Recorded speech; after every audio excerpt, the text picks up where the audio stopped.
because they expect, a lot from us as councillors. So when people say something negative, sometimes I ignore them. I think most people are frustrated with, the issues they face and they're not getting any answers. So sometimes, they hit out of that frustration, and I can understand because I was once an ordinary citizen before I became a councillor. So I put myself in their place and try to, work from there. A lot of people know me as the kidney patient. As a kidney patient, you go through a lot, and I was on dialysis for 10 years.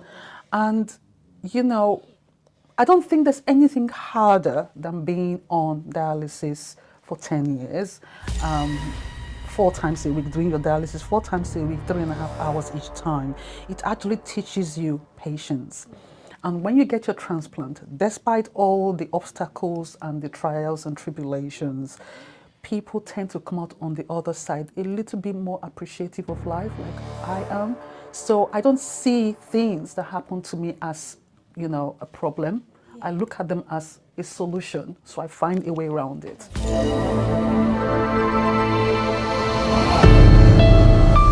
Hello everyone, my name is Monjola Bodunde and I'm a character development advocate, and today I am here with Councillor Hilaria Asumu.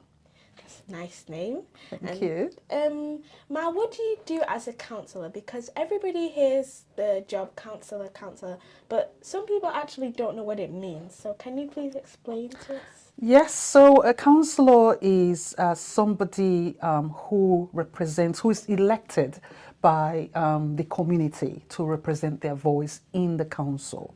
So anybody can be a councillor. It doesn't matter where you come from. As long as you're able to speak on behalf of the people you represent, the people who elected you, then, they'll be quite happy to get you in there. So basically is speak about the issues that affect them, about housing, about dustbins if they're not emptied, about homelessness, about, benefits, you name it, all of them across board are things that councillors, talk about. And they also put people in touch with the officers from the council, and they sort of act as a go-between, sort of, especially knowing that people don't know how to access those services. They can, the councillors can put them in touch with those officers, council officers, who can help them. That's it sounds like a nice job. Yes, it is. It is very interesting. Yeah, it's something that, if you believe in advocacy, you can actually excel in the role. Oh, that's nice. Yeah, thank you. Sounds like a good job as well, though. Yeah. Can I ask you a few questions based on your job and what you do? Yeah, of course. Okay, so how do you stay calm when things don't go as planned as a councillor? Okay, that's a good question. How do you stay calm? Well, because most of the time, almost all the time, things don't go right. Yeah. So usually what I do is think in my head, it's happened, I can't do anything about it, but try to find a solution. And if it doesn't work out, I can't change it. So there's no need getting stressed about it. I reach out to my colleagues and see if there's anybody who can help. If there's nobody within, I look outside and speak to other colleagues within my party to say, I'm having this issue, how would you deal with it? And not only that, I do attend a lot of trainings for councillors so that if any of those issues crop up, I can actually put to use what I've learned. And also I have transferable skills from my everyday life, so I have other roles. So that comes to bear in my role as a councillor, especially when I'm working with people from the community who need support. That's nice. Yeah. So, okay, yeah, thank you for that. You're okay. Okay, so my next question will be, how do you handle it when someone says something negative about you? Well, you get that all the time, Yeah. especially from people within the community who don't understand the role that we do, because they expect, a lot from us as councillors. So when people say something negative, sometimes I ignore them. Yes. Other times, because it is a view that it's you know, misplaced or they're misguided somehow, I would find a way to explain to them either online or offline. Sometimes I just tell them, you know, very firmly, I would not accept that kind of talk on my posts or to me. If you don't have anything to say, I would really appreciate it if you allow other people to actually come to me. But most of the time, I think most people are frustrated with, you know, the issues they face and they're not getting any answers. So sometimes, you know, they hit out of that frustration. And I can understand because I was once an ordinary citizen before I became a councillor. So I put myself in their place and try to, you know, work from there. Okay, yeah, that's nice. Thank Yeah. you. Can I also ask you a question linked to that? Yeah. Okay, so my question will be, since you said, do you get hate? Do people like say something negative about you a lot, or is it like once in a while situation? Once in a while. I've been very lucky as a councillor. I guess perhaps a lot of people know me as the kidney patient. So I do a lot of things around kidney disease and organ donation. So I guess maybe in a way they're looking and thinking, she's trying to do her best. But, you know, touch wood, they've not, you know, I've not really had that kind of hate crime. Usually when it happens, I just block them immediately. And I have a bot that I tell what kind of words I can accept and what I can't accept. So they don't come through, they're filtered out. Okay, yes, that's good. So thank you. So what I got from that is that you handle hate and negative comments really well. Yeah. So that's Yeah. good. Thank you. Yeah. Okay, so my third question will be, what's a challenge that you faced recently and what did you learn from it and how did you progress? Challenge. Yes. Okay. A challenge I faced recently was the fall I had during the last, snow, heavy snow that fell. Yes. So I was getting ready to go to a meeting, and as I was coming out with hot water in a bowl, walking to my car, left my phone in the car, everything, so I could get up very quickly.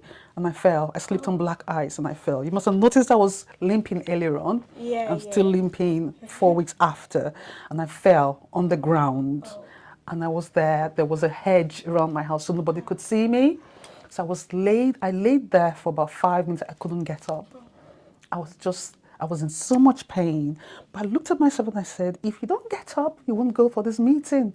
So I rolled on the ground onto the grass and then stood up, looked at myself and said, oh, Hilaria, you're okay. Just dust yourself off, get in the car and off you go.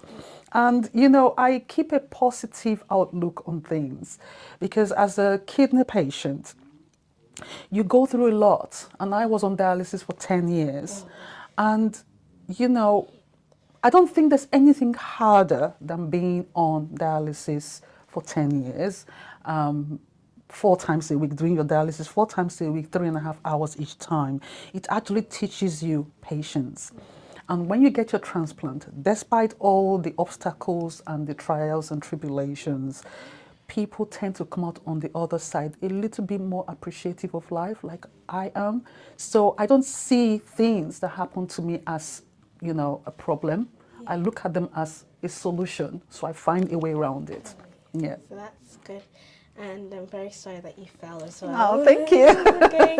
So, yeah, thank you. So, also what I got from that is that you just kept going. You just got up and was like, if I don't get up now, I'm going to miss my meeting. So exactly. You had to power yourself up, kind of like motivate yourself to get up. Yes. Yep, I always do that. I inspire myself. That's good. Yes, thank you. Okay, so another question I'll have is, how do you stay confident without making others feel less important?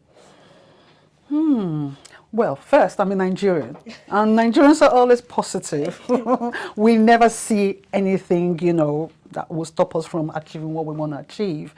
Other people around me, what I tell them is that I am me, I am OTT, so whatever I do, don't look at me and feel that you must match me at my level, because I am, like, you know, overzealous when it comes to things I do.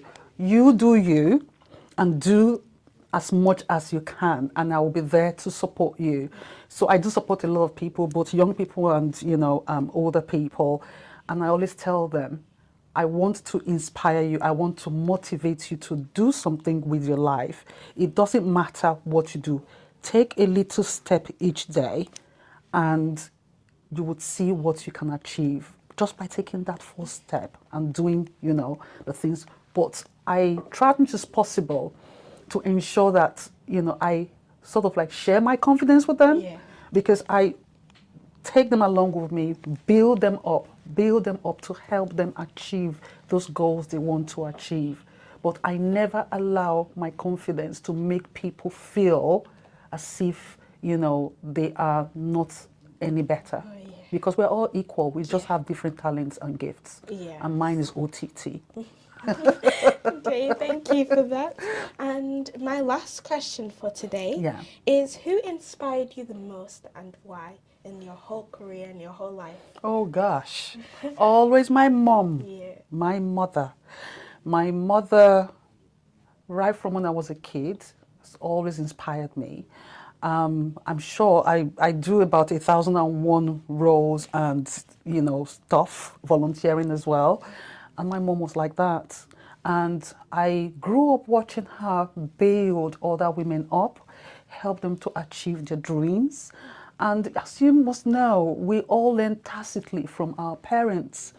So I think I took that with me, because my mom would go to the prison, she would cook, visit people who were sick. She was also a traditional doula, which I am as well. So in fact, volunteering is our life. And coming to England, I think my children have actually seen that as well. We all learn depending on what our parents do, and we try to aspire to be like our parents. Even till now, my mother is old. She still, you know, helps people. I'll tell you one funny story before we close. So my mom had just finished cooking a pot of soup. And I'm from Edo State in Nigeria. And she was standing on the balcony of our house. And she saw a man going past the front of our house. And she greeted the man greeted and said, "How are you?" So as usual, man went into a tale of woes. My mom brought him into the house. They had new pot of soup that my mom just cooked. She poured into a bowl, because he said he and his family are not eating for a week. Half her bag of beans, rice, oil, everything she gave to the guy. That's the kind of person my mom is. I would not go to that length, but I would help people as much as I can. And, you know, she's inspired me to be who I am today, to be forgiving, but never to step back or step down for anybody who wants to threaten or bully us. We must stand up for ourselves, and I've taught my children that as well. So yeah, my mom is my hero. She's, you know, somebody I look up to all the time. If I'm doing anything and I'm thinking, I think, what would my mom do? Yeah, she doesn't live in England, but what would she do if she was in this situation? And yeah, that's it. That's nice, thank you. Thank you very much. I learned a lot from your answers, and I'm really grateful that you're on my little YouTube show today. So thank you so much. You're welcome. Okay, so thank you everyone for watching. I hope you learned a thing or two, because I definitely learned a lot. But what I learned is, for the first question, where I asked, how did you stay calm when things don't go as planned? You said it just happens and you can't change it, so you go to other people, you ask for their advice. So going to other people and asking them for their advice can really help you grow and develop. So always have someone that you can go to and ask for. So yes, thank you for that one. The second question, how do you handle when someone says something negative about you? You said that you just ignore it, or you talk to them and explain why they shouldn't say these things, or they should, or because sometimes when people say something negative, they're just angry or upset about something. So you should always maybe comfort them or ask them what's wrong or something like that, because there's always a reason to why they're being negative. So yes. Thank you. Yes. And the third question, when you fell, and I feel really, really bad for that, you just said it's kind of like a moral, like a story you would hear, like, oh, I fell, but now I need to get up and do stuff. Yes. Because if you just fall and stay there, you're not going to achieve anything. No. So you just have to get up and keep moving on. So that's what I learnt from that. Yeah. The fourth question, I learnt that you just take little steps, confident, like how do you stay confident without making feel other people less important. Yeah. You take them along with you, and you, like you said, you share your confidence with them. And what you said was, you said, I am me, I am OTT.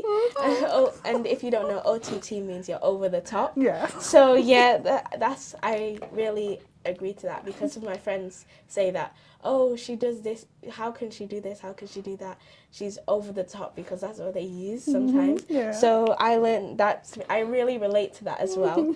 And for my last question, I asked who inspired you the most. You said your mum, and I can also relate to that.